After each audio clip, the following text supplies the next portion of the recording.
little children. For my baby. Rub my seasoning. My name is Brad, and I'm a conservative Republican. Last summer, I happened to come across a video on the internet about the World Trade Center collapse on September 11th. As a kind of demolition hobbyist, I downloaded it and watched it. The title was Painful Deceptions by a guy called Eric Hufschmidt. The video made me angry. I was determined to prove the maker of this video wrong. I purchased DVDs about 9/11 from CBS and PBS Nova, including one made by the Naudet brothers. These were considered the official videos.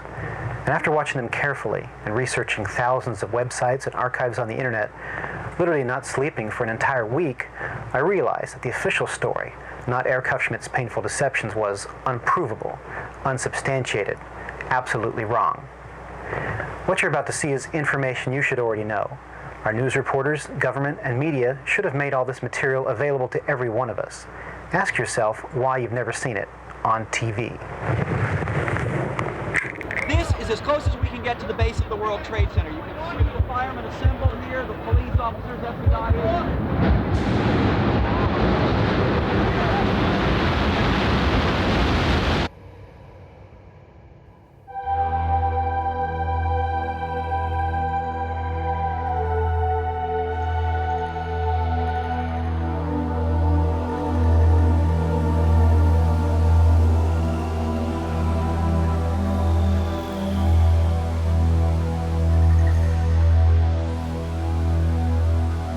On September 11th, we learned that 4 passenger planes were hijacked and taken radically off course. Within an hour, 2 of the planes had flown into the enormous steel towers of the World Trade Center, creating fires and eventually toppling them.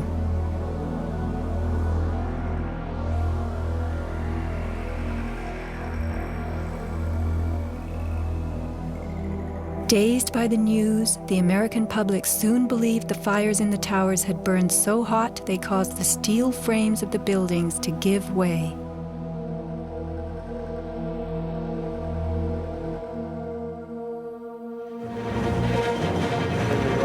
A myth developed, fed by official sources through the media to a bewildered audience. So when it was attacked again, he immediately... Elements of the myth.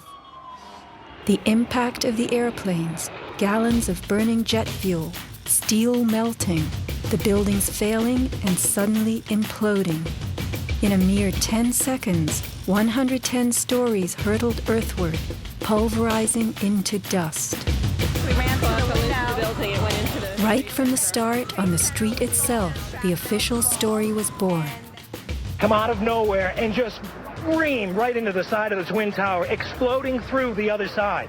And then I witnessed both towers collapse, one first and then the second, mostly due to structural failure because the fire was just too intense.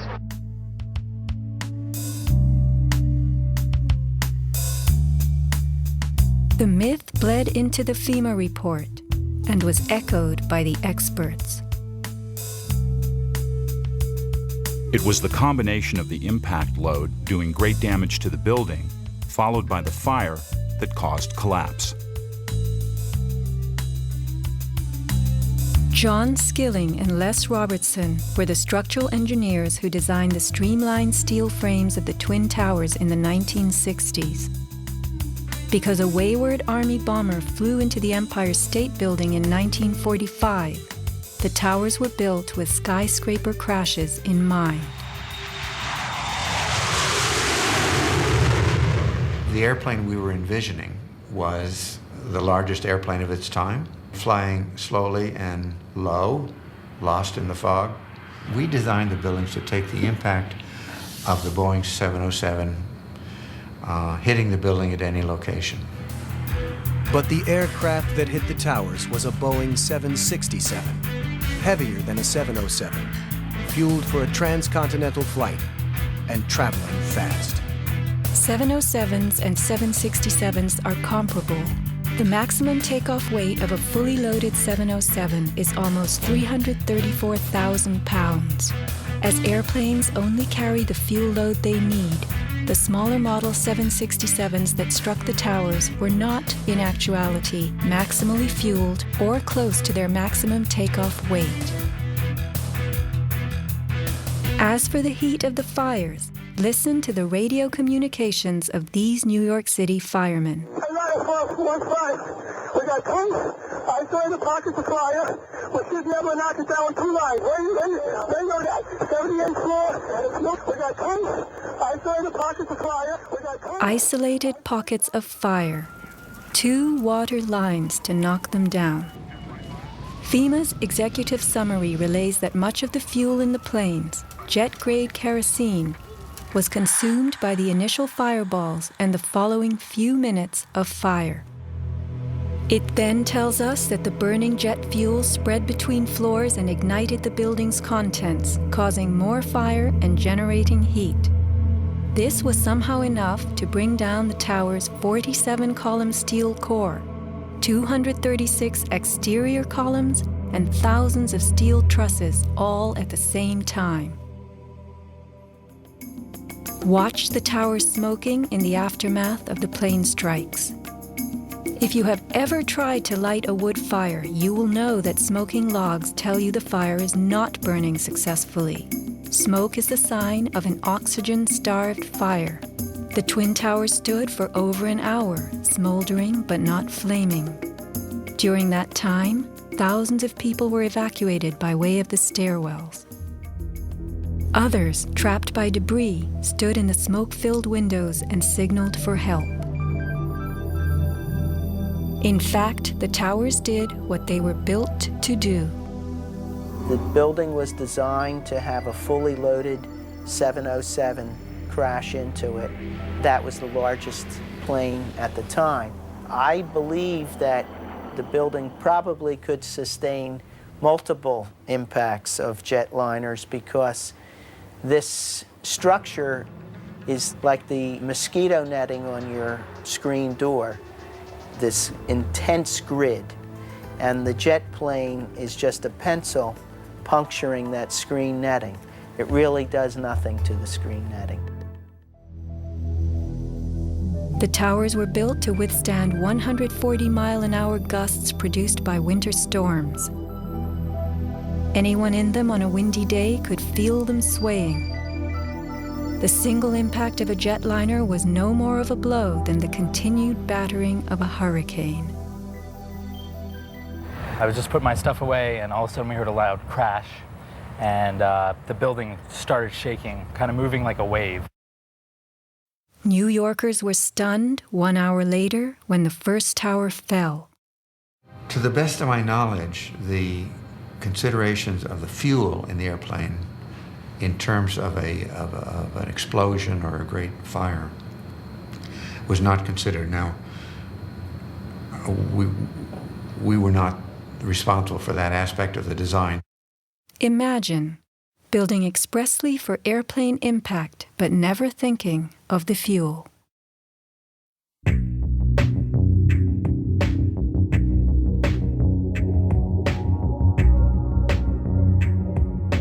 Never before in the history of the world has a steel building collapsed due to fire.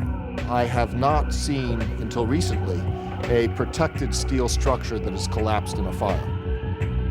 True infernos have raged hot and long in steel-framed buildings, but not one of the buildings ever came down. In 1975, the World Trade Center's North Tower suffered a nighttime fire that flamed for 3 hours, spreading vertically from floor to floor.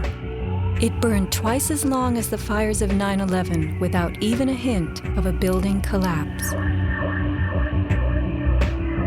In February 2005, the Windsor Tower in Madrid, a skyscraper undergoing reconstruction, sustained a 20-hour fire. This is what was left, a standing building strong enough to support a crane. Compare a 20-hour inferno to 90 minutes of smoke.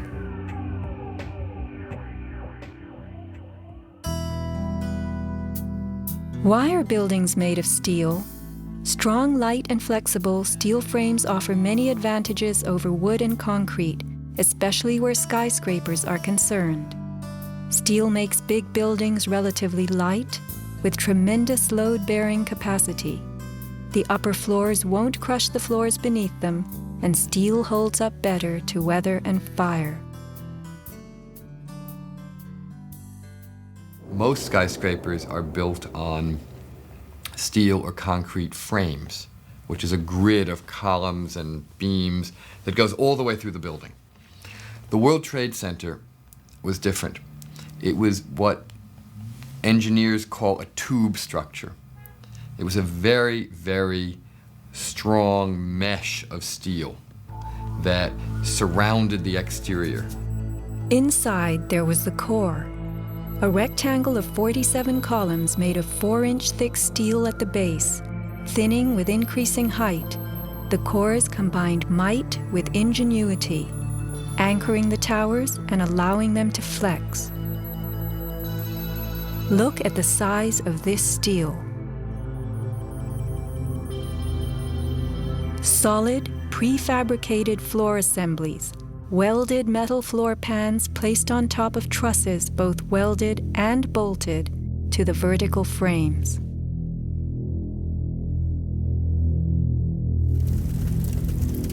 The story we were told: this rock-like steel grid gave way because fire warped the trusses, causing the bolts to fail. As the trusses sagged and fell, the floors dropped with them. In its 2002 documentary, Why the Towers Fell, PBS creates a video model. Once the trusses fail, the floors they were holding cascade down with a force too great to be withstood. The result is what's called a progressive collapse, as each floor pancakes down onto the one below. What remains standing? The tall, indestructible core. Why does PBS fail to explain the complete disappearance of the Twin Towers' cores?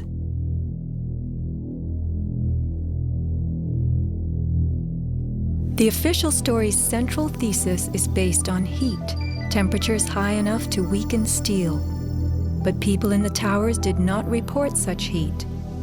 Think about it. Neither steel, concrete, nor glass can burn. So what in those buildings could have burned to make such heat? How do these firefighters describe the collapse of the North Tower? We started running, floor by floor, instead of popping out. It was if they had detonated. Yeah, if they were planned to take down a building. Boom, boom, boom, boom, boom, boom, boom. All the way down. I was watching it and running.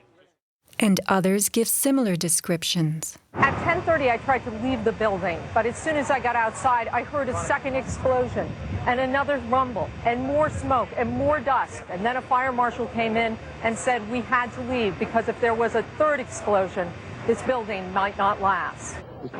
Like, it sounded like gunfire, you know, bang, bang, bang, bang, bang, and then all of a sudden, 3 big explosions. Started walking down the stairs, we made it to the 8th floor. Big explosion. Blew us back into the 8th floor. Do you know if it was an explosion or if it was a building collapse? To me, it sounded like an explosion. But it was a huge explosion. Chief Albert Turry told me that he was here after the events that took place this morning. He tried to get his men out as quickly as he could, but he said that there was another explosion which took place, and then an hour after there was another explosion in one of the towers here. So according to his theory, he thinks that there were actually devices that were planted in the building. Reports of bombs in the buildings, explosions. A CBS reporter to Dan Rather. But I was coming toward the World Trade Center looking for CBS crews and asked a firefighter if he saw any. All of a sudden, there was a roll, an explosion, and we could see coming at us a ball of flame stories high. Listen to the sound of a